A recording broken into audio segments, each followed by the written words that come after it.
We believe survivors, and we want to listen to survivors and allow them to speak. They're here to tell their story. That's why they're here this evening. What we're hearing from the opposition are harmful, long-standing misogynistic myths that we've heard for decades and hundreds of years and centuries.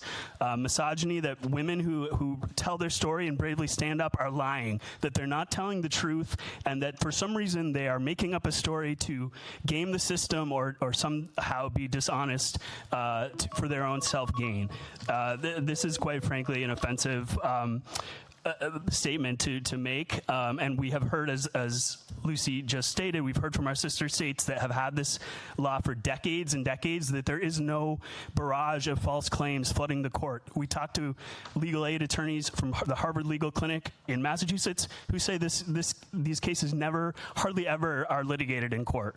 So this has been on the books for decades and decades in other states. New Hampshire just passed it in 2024. It has a self-certification, just like the Violence Against Women Act has a self-certification federal law that still stands to this day, by the way. It has not been struck down by the administration. We should join the states that have this common sense, life-saving law. And most importantly, we should listen to survivors and believe survivors. We should believe survivors in Rhode Island. Thank you.